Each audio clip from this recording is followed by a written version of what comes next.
Swastiastu. Assalamualaikum warahmatullahi wabarakatuh. Salam sejahtera bagi kita semua. Salam nama budaya, salam kebajikan. Puji syukur Ibu panjatkan kehadapan Ide Sang Yang Widiwasa atau Tuhan Yang Maha Esa, karena berkat rahmat beliau Ibu bisa hadir di sini bersama Bapak Guru untuk bisa memberikan atau menyajikan materi dalam kegiatan MPLS atau masa pengenalan lingkungan sekolah, yaitu SMP Dharma Praja tahun ajaran 2021-2022. Selamat pagi, selamat datang Ibu ucapkan kepada calon peserta didik kelas 7 SMP Dharma Praja Denpasar. Selamat bergabung, semoga selalu dalam keadaan sehat sehingga bisa mengikuti kegiatan MPLS pada hari ini, yaitu 12 Juli tahun 2021. Untuk kegiatan MPLS ini kita laksanakan secara daring ya anak-anak, karena mengingat masih dalam kondisi pandemi COVID-19.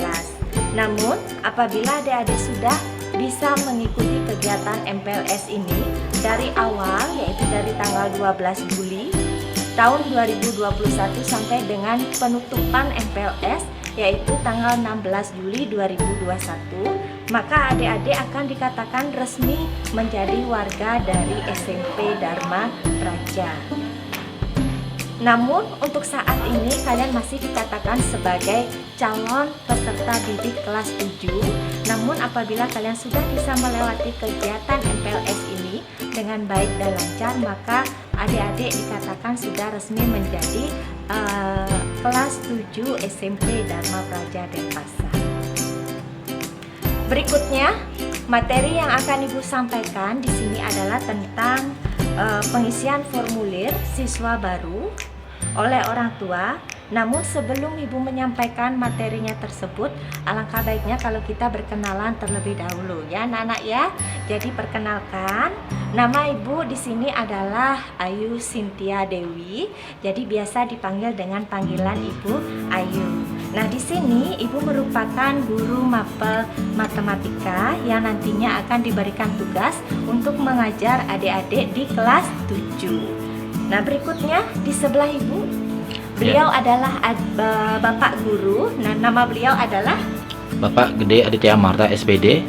Iya, jadi nama beliau adalah Bapak Gede Aditya Marta. Jadi biasa dipanggil oleh Pak Adit. Pak Adit, Ya. biasa dipanggil Pak Adit. Nah, beliau merupakan juga salah satu guru mapel di SMP Dharma Praja. Nah, beliau mengampu pelajaran apa? Bapak mengampu mata pelajaran Bahasa Indonesia di kelas 8. Ya, di kelas 8 ya anak-anak ya. Jadi, perkenalan singkat kami, nama Ibu adalah Ibu Ayu dan rekan Ibu adalah Pak Aditya. Adit. Jadi bisa dipanggil dengan panggilan Pak Adit. Aditya. Nah, berikutnya sebelum kita ke materi anak-anak, alangkah baiknya kalau kita melaksanakan kegiatan berdoa terlebih dahulu. Tujuannya apa? Supaya dalam kegiatan MPLS ini bisa berjalan dengan baik dan lancar. Ibu pimpin ya anak-anak ya, berdoa mulai. Berdoa selesai. Terima kasih anak-anak. Berikutnya sekarang kita akan memasuki materinya. Tolong disiapkan slide-nya, Pak. Baik anak-anak, selanjutnya yang akan Ibu jelaskan di sini adalah tentang PPDB. Mungkin ada yang bertanya-tanya PPDB itu apa sih? PPDB itu adalah kepanjangan dari pendaftaran peserta didik baru. Nah, di SMP Dharma Praja sudah melaksanakan kegiatan PPDB, di mana terdiri dari 2 tahap. Tahap yang pertama itu adalah tahap pendaftaran awal dan yang kedua adalah tahap pendaftaran kembali. Di pendaftaran awal itu bisa dilaksanakan dengan 2 cara. Cara yang pertama adalah melalui link dari SMP Dharma Praja itu sendiri yang bisa dilakukan atau didaftarkan secara online dari rumah masing-masing. Berikutnya yang kedua adalah dengan cara manual, di mana peserta didik bisa langsung datang ke sekolah mulai dari tanggal 19 April tahun 2021 sampai dengan batas akhirnya adalah 10 Juli tahun 2021. di mana nanti akan dibantu untuk menginputkan datanya oleh Bapak Ibu guru ataupun pegawai yang sedang bertugas pada PPDB di SMP Dharma Praja. Nah, adapun berkas yang harus dibawa itu diantaranya adalah pertama KK atau kartu keluarga, yang kedua adalah akte kelahiran, yang ketiga adalah surat keterangan lulus atau SKL, berikutnya adalah NISN, KTP orang tua, dan persyaratan tentang pengajuan beasiswa. Berikutnya adalah pendaftaran kembali. Di sini adalah tahap yang kedua, yaitu adalah pendaftaran kembali. Di pendaftaran kembali, di mana dikenakan uang PPDB itu sebesar Rp2.500.000, di mana apabila ada orang tua dari peserta didik yang merasa kesulitan untuk membayar sebesar 2,5 juta tersebut, itu bisa diangsur sebanyak 2 kali. Nah, angsuran pertama itu paling lambat adalah tanggal 10 Juli tahun 2021, dan angsuran yang kedua paling lambat itu adalah 30 Oktober tahun 2021. Nah, cara untuk membayarnya itu bisa secara langsung dengan Ibu Bendahara di sekolah SMP Dharma Praja, ada juga dengan cara mentransfer bisa melalui rekening BPD. Selanjutnya, berkas-berkas yang asli itu juga harus disertakan, ya, karena tujuannya adalah supaya bisa di-scan langsung di sekolah sebagai pendataan ke Dapode. Nah, berkasnya sama seperti yang tadi, cuma harus menyertakan berkas yang asli. Setelah pendataan selesai, dilanjutkan dengan pengukuran tinggi, berat badan, dan pengukuran seragam sekolah. Berikutnya.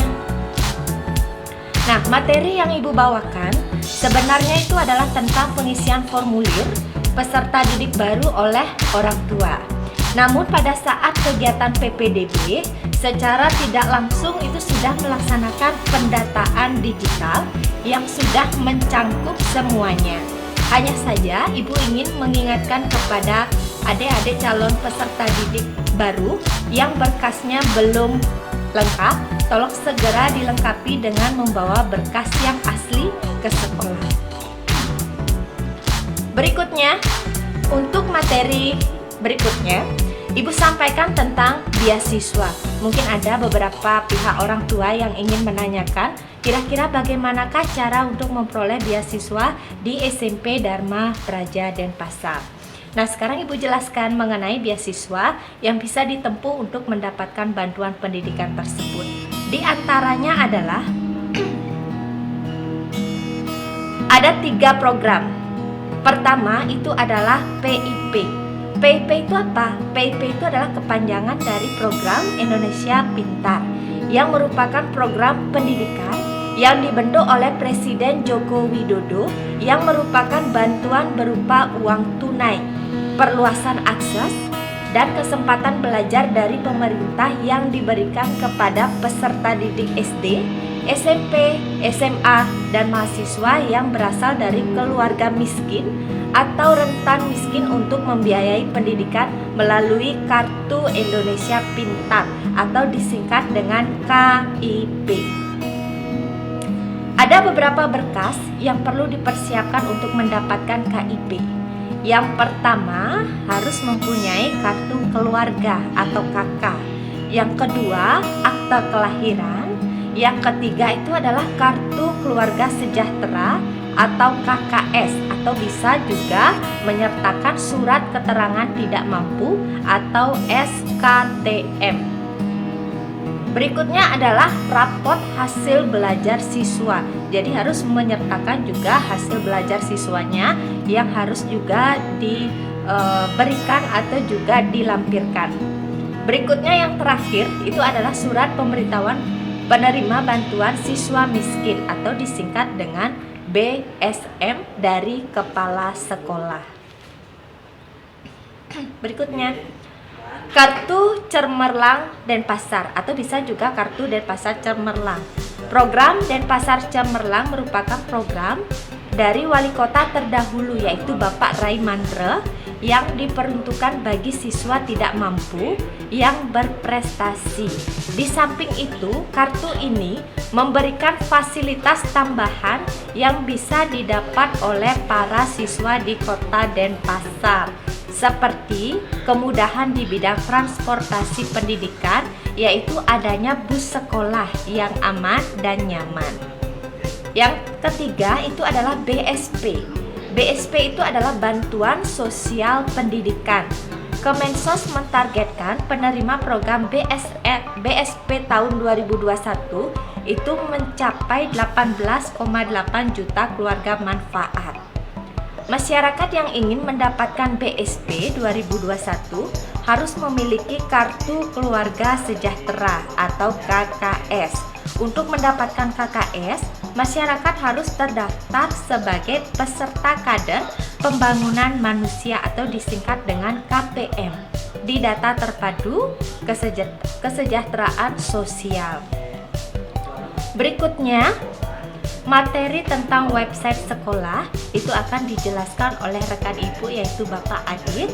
Untuk Bapak Adit, silahkan dijelaskan. Iya, terima kasih untuk waktunya Ibu Ayu sebagai moderator. Nah, di sini Bapak akan sedikit menjelaskan tentang website sekolah kita. Nah, di sini websitenya adalah smpdharmapraja.sch.id. Nah, setelah anak-anak membuka alamat website sekolah, akan terdapat yaitu pendaftaran siswa baru. Itu yang pertama. Yang kedua, anak-anak bisa melihat profil sekolah SMP Dharma Praja Denpasar beserta visi, misi, dan tujuan sekolah. Yang ketiga, anak-anak dapat melihat kelulusan siswa kelas 9 terdahulu. Yang keempat, anak-anak dapat melihat profil Bapak Ibu guru dan pegawai SMP Dharma Praja Denpasar. Nah, Bapak akan menjelaskan sedikit tentang media sekolah yang dipergunakan di SMP Dharma Praja Denpasar. Nah, di sini yang pertama Bapak jelaskan tentang Instagramnya. Instagramnya itu @SMP Dharma Praja. Dan yang kedua grup WA. Nah, grup WA ini terdapat dua, yaitu grup orang tua siswa, itu yang pertama. Yang kedua, grup khusus untuk siswa kelas 7, 8, dan 9. Nah, selanjutnya Facebook. Facebooknya itu SMP Dharma Praja. Emailnya smpdharmapraja376@gmail.com. Lanjut. Nah, untuk kali ini Pak akan menjelaskan tentang e-learning SMP Dharma Praja. Di sini merupakan sebuah aplikasi daring yang digunakan oleh SMP Dharma Praja Denpasar selama pandemi COVID-19. Aplikasi ini sudah diterapkan selama setahun belakangan ini dan hasilnya sangat memuaskan dan siswa antusias untuk mengikuti e-learning SMP Dharma Praja yaitu spadharma.melaja.id. Nah, Bapak jelaskan sedikit tentang yang perlu anak pelajari dalam membuka spadharma.melaja.id.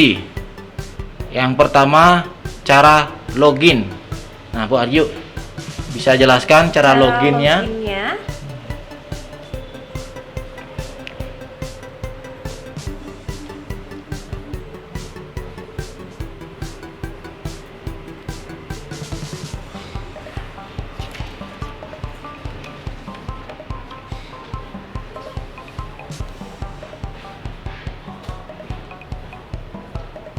Pertama-tama kalian buka dulu website, yaitu adalah spadharma.melaja.id. Itu silakan kalian ketik dulu alamatnya, sehingga selanjutnya akan muncul tampilan seperti ini anak-anak. Ya, seperti yang bisa kalian lihat anak-anak ya. Selamat datang di e-learning SMP Dharma Praja. Berikutnya, silakan kalian masukkan passwordnya untuk bisa login. Ya, silakan masukkan username dan passwordnya. Ibu ambil salah satu nak ya, Ibu ambil salah satu contoh dari calon peserta didik kelas 7. Ibu anggap ini sebagai contohnya. Pertama, masukkan username-nya ya, dan di bawahnya adalah passwordnya. Setelah itu klik login. Nah, itu adalah cara bagaimana caranya kalian login. Berikutnya, yang kedua adalah bagaimanakah cara siswa mengabsen. Nah, jadi anak-anak di sini diajarkan bagaimana caranya mengabsen pada Melajah ID. Yaitu di sana kalian klik menu home di pojok kiri atas ya, home. Setelah itu di sana ada menu absen. Ya, absen untuk siswa kelas 7, 8 dan 9 di SMP Dharma Praja. Setelah itu di sana kalian tinggal absen, klik sesuai dengan kelas kalian masing-masing. Kalau nanti misalkan kalian kelas 7, berarti yang diklik adalah kelas 7-nya. Sudah? Berikutnya adalah bagaimanakah cara memasuki course atau mapel atau mata pelajaran. Yang pertama adalah klik menu My Course. Setelah itu lalu pilih kelas kalian. Misalkan kalian kelas apa? Yang dipilih di sini kita coba adalah kelas 8, yaitu kelas 8 CD pada mapel bahasa Indonesia. Dimana kebetulan di sini yang mengajar Pak Adit ya? Iya, betul. Ya, kebetulan Pak Adit yang sendiri yang langsung mengajarnya di kelas 8 CD. Berikutnya, di menu itu kalian bisa mengetahui siapa guru mapel yang mengajar kalian beserta tugas-tugas yang akan diberikan. Berarti di sana kalian bisa langsung mengecek gurunya siapa. Setelah itu tugas-tugasnya kira-kira ada apa saja. Ya, bisa dilihat di sana contohnya. Soalnya ada berapa? Ya, bisa dilihat anak-anak ya. Nama gurunya sudah. Setelah itu soalnya seperti apa bisa di sana dilihat. Berikutnya, yang keempat, cara mengganti foto profil. Nah, foto profil itu ada di pojok kanan atas anak-anak. Ya. Cara mengganti foto profil adalah kalian bisa melihat di pojok kanan atas di menu e-learning Dharma Melajah ID, lalu pilih edit profil. Lalu digeser ke menu bawah. Ada menu user picture. Ya. Lalu masukkan foto kalian. Maksimum filenya itu adalah 5 MB. Lalu klik update profil.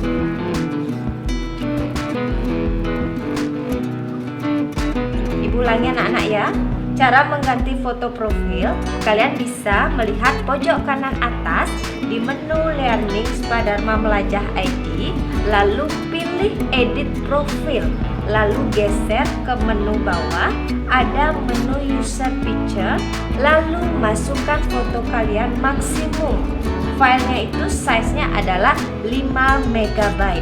Lalu klik update profil. Nah, misalkan di sini kalian mau mengambil foto yang mana untuk menggantikan foto yang sebelumnya. Ya.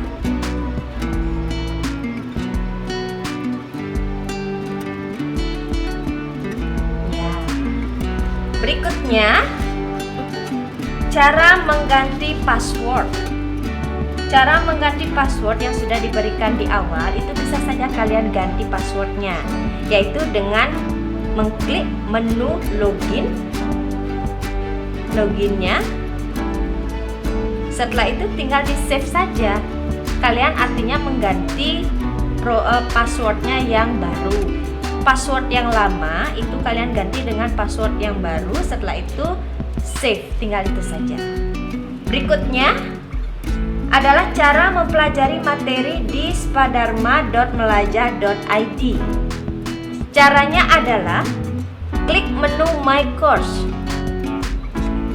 Ya, setelah itu lalu klik materi yang sudah diberikan oleh guru mapel masing-masing sesuai dengan materi atau bab yang diajarkan. Berarti sudah langsung tertera di sana ya anak-anak. Di My Course itu sudah langsung ada materi, setelah itu ada soal. Jadi kalian bisa langsung lihat di sana. Ya, dan juga ada tanggal pertemuannya. Misalkan kalau hari ini tanggal berapa, soalnya bagaimana, materinya bagaimana, itu bisa dicek langsung di sana. Ya, anak-anak ya. Berikutnya, cara mengirim tugas di spadharma.melajah.id. Jadi caranya adalah klik My Course, lalu cari menu latihan. Cari menu latihan yang diberikan oleh guru. Setelah itu ikuti arah yang diberikan oleh Bapak Ibu guru mapel. Kalau memang di sana kalian disuruh untuk menjawabnya, berarti tinggal nanti dijawab langsung di sana. Ya anak-anak ya. Berikutnya, untuk menjawabnya, di sini ada pengertian AKM. Pengertian AKM itu adalah asesmen kompetensi minimum yang merupakan penilaian kompetensi mendasar yang diperlukan oleh semua murid atau peserta didik untuk mempunyai pengembangan kapasitas diri dan berpartisipasi positif pada masyarakat. Ya. Jadi soal AKM ini sangat berbeda dengan soal UN.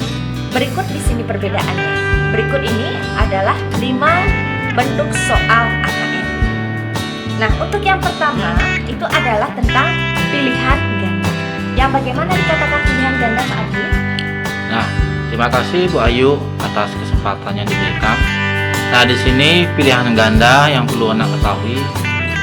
Anak-anak pasti sudah bisa ya untuk memilih pilihan ganda. Nah, di sini pengertiannya pilihan ganda itu memilih satu jawaban benar dari setiap soal. Berarti misalkan ada nanti 5 jawaban, berarti jawabannya tetap Satu, pilih salah satu ya. Disuruh memilih menjawab yang benar hanya satu.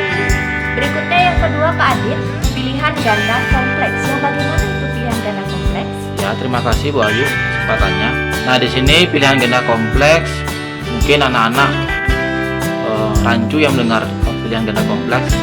Nah, di sini Pak jelaskan sedikit pengertian dari pilihan ganda kompleks, yaitu di sini memilih lebih dari satu jawaban benar dalam satu soal. Berarti kemungkinan lebih dari satu, apakah boleh 2? Ya, tentu saja boleh 2. Berikutnya yang ketiga, ini anak-anak adalah menjodohkan. Nah, menjodohkan yang maksudnya bagaimana? Ya, terima kasih Bu Ayu. Di sini menjodohkan artinya menjawab dengan menarik garis dari satu titik ke titik lainnya yang merupakan pasangan dari pertanyaan dengan jawabannya. Seperti itu Bu Ayu. Berikutnya yang keempat itu adalah isian singkat. Yang bagaimana isian singkat? Ya, terima kasih Bu Ayu. Nah, di sini isian singkat yang Pak perlu jawab yaitu menjawab berupa bilangan, kata untuk menyebutkan nama benda, tempat, atau jawaban pasti. Seperti itu Bu Berarti Ayu. tinggal dijawab secara esai, maksudnya mungkin seperti itu. Ya, betul Bu Ayu. anak-anak ya. Ya. Kalau untuk yang kelima itu adalah uraian. Nah, uraiannya seperti apa Pak Adit? Ya, terima kasih Bu Ayu. Uraian itu artinya menjawab soal berupa kalimat-kalimat untuk menjelaskan jawabannya. Seperti itu Bu Ayu. Ya, terima kasih Pak Adit. Berikutnya akan dijelaskan oleh Pak Adit mengenai IPUSNAS. Ya anak-anak ya, silakan Pak Adit. Ya, terima kasih Bu Ayu kesempatannya yang diberikan. Nah, Bapak akan menjelaskan sedikit tentang IPUSNAS. Apa itu IPUSNAS? Nah, di sini IPUSNAS itu adalah aplikasi perpustakaan digital persembahan Perpustakaan Nasional Republik Indonesia. IPUSNAS merupakan aplikasi perpustakaan digital berbasis media sosial yang dilengkapi dengan e-reader untuk membaca e-book. E-book itu artinya anak-anak bisa lihat seperti Wattpad. Di sana ada Wattpad, di sana ada berupa novel, itu anak-anak bisa membaca novel itu secara gratis. Nah, di sini yang dipelajari adalah untuk menginstal aplikasi e-Pusnas-nya. Yang kedua, cara registrasinya. Yang ketiga, cara meminjam buku. Selanjutnya, Berikutnya. nah di sini cara menginstal aplikasi e-Pusnas. Yang pertama anak-anak lakukan adalah unduh aplikasi e-Pusnas di Play Store HP anak-anak. Yang kedua, mendaftarkan diri. Ini tampilan awal setelah berhasil diinstal. Nah, untuk dapat meminjam buku, maka kita harus mendaftarkan diri terlebih dahulu.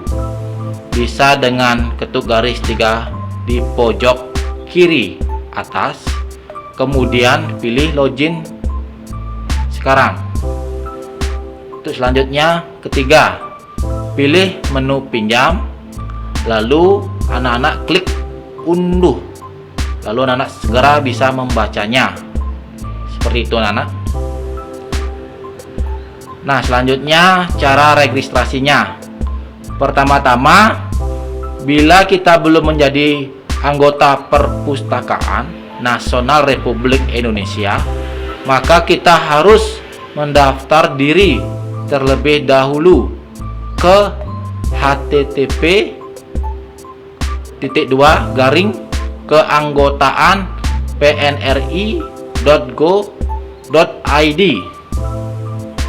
Kemudian, setelah mendapatkan nomor keanggotaan, silakan meluncur ke website ipusnas.id. Nah, cara meminjam buku di e-Pusnas. Peminjaman dapat dilakukan dengan cara memilih buku digital yang hendak dipinjam dan tidak sedang dalam antrean. Bisa langsung diunduh. Selanjutnya, pemustaka bisa membaca buku secara online maupun offline. Nah, selanjutnya ada tutorial peminjaman buku di aplikasi e-Pusnas, bisa kalian lihat di menu layar berikut. Yang kedua juga ada link tutorial dan registrasi aplikasi e-Pusnas. Lanjut. Nah, selanjutnya e-Raport. E-Raport itu merupakan aplikasi atau perangkat lunak berbasis web yang merupakan atau berfungsi untuk manajemen penilaian dan menyusun laporan capaian kompetensi peserta didik pada satuan pendidikan. Aplikasi e-Raport SMP Dharma Praja sudah sinkron dengan aplikasi Dapodik dan Kemendikbud Jakarta. Demikian, Bu Ayu. Baik, terima kasih Pak Adit atas penjelasannya. Berikut Ibu akan memberikan 2 pertanyaan mengenai seputaran materi yang telah Ibu jelaskan tadi bersama Pak Adit. Nah, untuk soal yang pertama, tolong Pak Adit, silakan Pak Adit untuk pertanyaan yang pertama. Ya, terima kasih Bu Ayu atas kesempatannya. Untuk pertanyaan, Bapak akan berikan 2 pertanyaan yang perlu anak-anak jawab. Wajib ya anak-anak, karena ini sangat penting.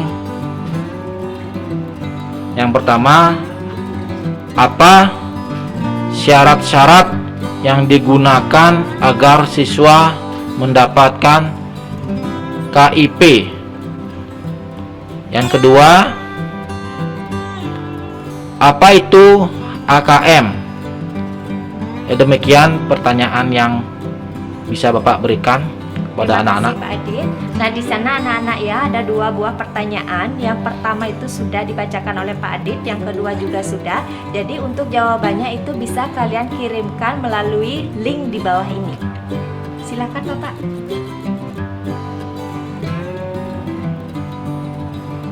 Sudah?